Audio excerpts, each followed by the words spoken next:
Machiko and Maeko talking near the steps leading back into the forest.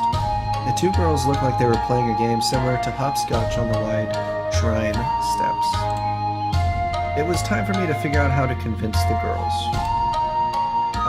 Takako, is everything alright? You look worried.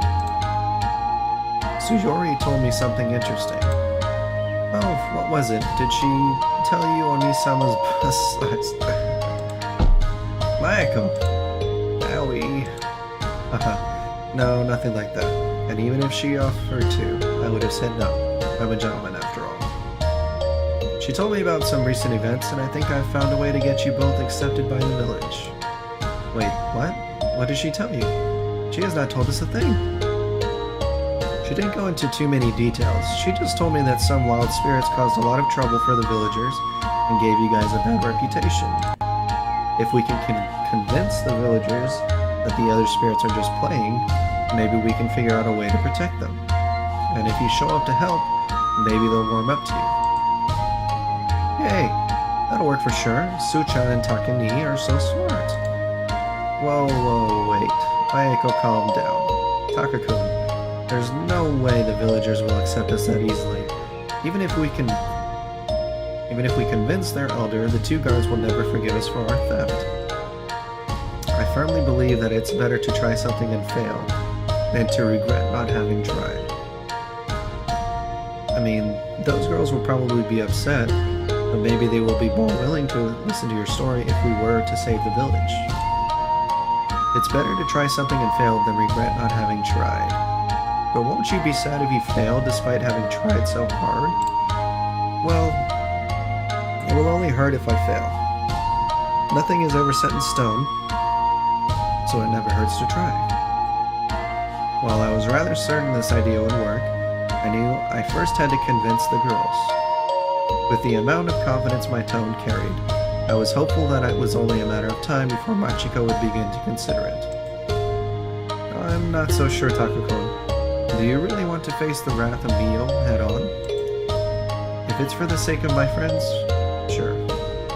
And if we're lucky, she'll finally show that dare side of her?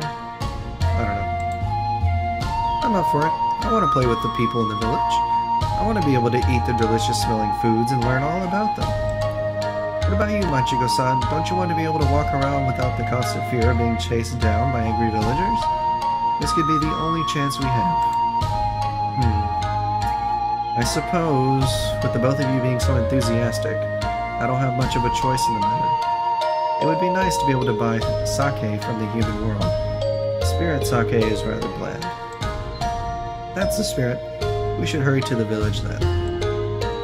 Very well, Takakun. Meanwhile, in the village. The two guards who had just returned from patrolling in the area found their village in uproar. Chaos reigned supreme as villagers fled their homes, screaming about some monster that had appeared in the marketplace. Armed with their weapons, the two rushed off to deal with the threat. Another attack so soon? First those crafty fox crooks sneak in twice, and now this? Hikage report, what is it this time? Several shop owners report seeing the same girl enter their shops, take food, and eat it without paying. Afterwards, she seemed to turn see-through and melt away. She was reportedly nearby, but how can one girl cause this much havoc? Those useless guardsmen. Hikage, come with me. We will deal with this one girl ourselves. I don't know if I can. What do you mean? Oh, a spirit, right. Narumi. I need you to ensure that no one gets near. I'm trusting you with this. Much to the relief of Narumi, the katana-wielding girl approached a nearby shop, which had a crowd of people gathered around her. Devious monster, show yourself this instant. Surrender yourself and I might let you go free. However, the moment she tried to enter the building, a large pink mass surged outward, knocking her back onto the ground. Mio! In the shadow of a nearby building, a figure could be seen rustling about. Upon closer inspection, it turned out to be a girl, seemingly occupied downing several bottles of sake before she dropped them and turned to look at the person who had interrupted her. When she finally moved into the light, it became clear that she wasn't a villager, but a girl covered in slime who so. Ew, it's gross. Oh, good God. I spilled that tasty drink because you surprised me. Now I'm sad. What the hell? You are not welcome here, spirit. You have caused chaos, and that tasty drink, as you said, was not yours. You are a thief and a nuisance. Leave immediately. I am not a thief. And what's a nuisance? You're just trying to act like some smarty pants because I don't know those fancy words. Typical. It means you are our father. You do not belong here. Liar. The forest is my home and this place is part of the forest. Therefore, I am not a thief. Everything in the forest belongs to me and my sisters, including you. What do you mean? Don't try anything funny, spirit. I have fought against your kind before, and I still stand strong here today. Ikage, evacuate the people. Seems like the human girl wants to play. Do not belittle my ability to defend this village. The girl lunged forward with her katana drawn and slashed through the spirit's body. However, the part that was sliced through sealed up almost as quickly, rendering the attack completely ineffective. Ha! It tickles. With the sword stuck inside the slime girl's body, the spirit quickly lashed forward, spraying several jets of a slimy substance at the female guard, who soon discovered that her Really? That's gonna be her magical power. Dissolving clothes. Really? Let's see how confident you are without your sword. And clothes. Omitting the last part with childish playfulness, the slime girl pushed the swordswoman down onto the grass. The slime that had been splattered onto her started to harden, causing her to stick to the ground. Oh dear God. What the? Let me go, cheater. Devious fiend. You're the only one who tried to use a sword against me. Don't you know that girls like me can easily avoid such things? Besides, this way I can continue eating in peace. Now, be a good girl and stay here while I grab some more yummies. Never. I will not rest until you have been vanquished. Damn you. It's useless. Once my slime hardens, a puny human like you won't be able to break out of it. Especially one who is powerless without a sharp stick. I assure you, I am more than just a monkey with a sharp stick. You will never break my stamina. You will not make me silent. Neo struggled, clenching her fist in an effort to try and free herself. The slime cracked here and there, but nothing indicated that it was ready to yield. Yes, you're a stuck monkey, but you're kind of loud. It's giving me a headache. The slime girl playfully tapped her forehead as Neo continued her desperate attempts to break free. Just answer me this. Why do you spirits target us? You could go anywhere. You could spend your days hidden deep within your forest. And yet constantly attack us, constantly throw our lives around like they were nothing. But the forest is boring. There isn't anyone around to play with aside from my sisters. You humans are such a curious bunch. But it's no fun when you all raise your swords, torches, and pitchforks whenever we visit. You know what else isn't fun? Having to rebuild our homes every time you visit. We do not want our lives ruined every time you're feeling bored and wish to play. We are not toys, you monster. We are humans proud and wise, strong beings with souls and minds. We will not stand idly as you terrorize our people. I'm not too sure about pride and strength. You do realize that, if it wasn't for my slime, you'd be giving the villagers a show they wouldn't soon forget, don't you? That's not... You're the one who my clothes are... That's not important right now. If it wasn't for this goo, I would still have my clothes on. Fiend, monster, bratty little thing. Oh, so you want me to remove my slime? I guess you are kind of annoying with your nagging and all. Maybe I need to punish you a bit. The slime girl smiled mischievously at Neo, as the slime that covered the girl started to compress, almost painfully so. This is nothing compared to what this village has had to endure. I only came by to get some yummies. You're the one who decided to make a show out of it. You took from many shops without paying for it. Actually, maybe I should wrap you up in a cocoon and drag you back to my home. Then I won't have to visit the village to play with someone. If that's what it takes, I would do anything to protect this village and the people in it.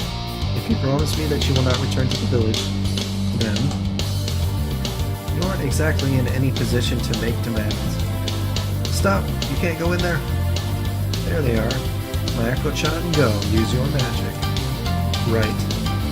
The sound of running footsteps came from the crowd when suddenly the slime girl felt her body growing warmer. Small flame sparks seemingly floating around her body, causing her body to slowly melt. At the same time, from amidst the crowd, 3 figures appeared to keep the slime girl from her prey. 2 fox spirits, one muttering an incantation of sorts, while the other was holding some sort of ritualistic staff. Trailing behind them was the Naginata wielding guard, accompanied by a young man. Please, Narumi-san, we're trying to help. I don't want to have to stop you. If you think you can save Mio, then okay.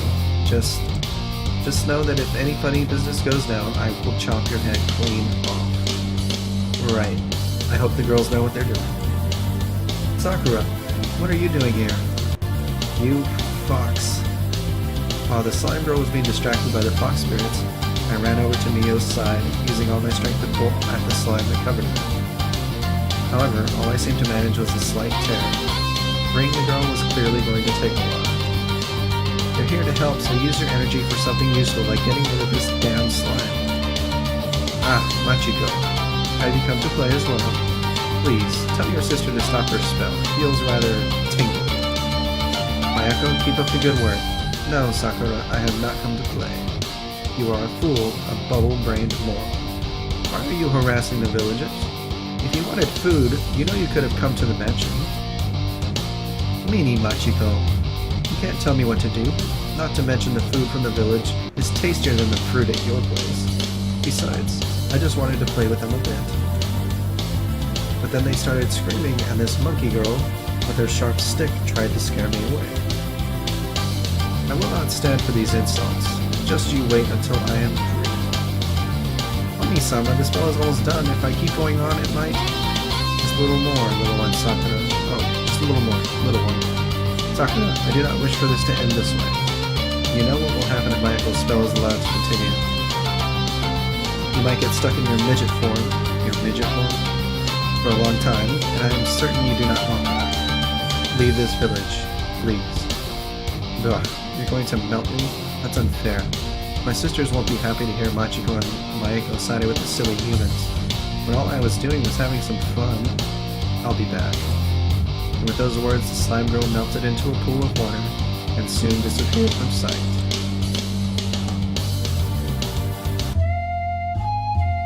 Once the slime girl had disappeared from the village, I succeeded in tearing off the slime that covered Mio.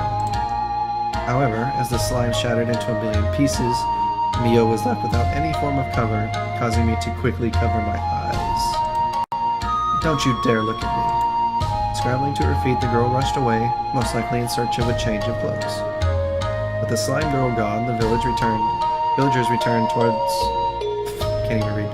The villagers turned towards the fox spirits with confused gazes. The tension in the air was thick. No one knew what to expect. Finally, a familiar figure emerged from within the crowd. It is a pleasure to finally meet you again, Takahiro-kun, even if the circumstances could have been better. What are you saying, Elder? That man is clearly in cahoots with the spirits. Wait a second. These girls just wanted to help. Oni-sama, my head hurts. It's okay, dear, I'm here. Just hold on to me tightly. I'll protect you and so will Takako. It's a trap. I need to put that little, cutscene from Star Wars right there. It's a trap! Silence! How dare you act with such hostility towards those who just saved your lives. Triple dot. The crowd seemed rather startled by the firmness in the old man's voice, but soon obeyed, some of them feeling rather ashamed all of a sudden. It is clear that you and your companions did not come here with ill intentions, Takahiro-kun. I must ask you to forgive the people for their nervousness and hostility. As you have most likely noticed, contact between the spirits and humans has been rather problematic at best. I understand their concern, but will you at least hear me out? Very well. If that's what you desire, then it will be the least we can do for those who have helped save the village upon this day. However, let us wait for the chief to return. I believe it will be important for her to hear what you have to say. I'll go find her, Oji-sama. Feeling grateful that the elder had granted me the chance to carry out my plan, we waited for Mio to return. Thankfully, the elder brought us somewhere private, where Machiko could tend to Mayako without the villagers looking on in contempt.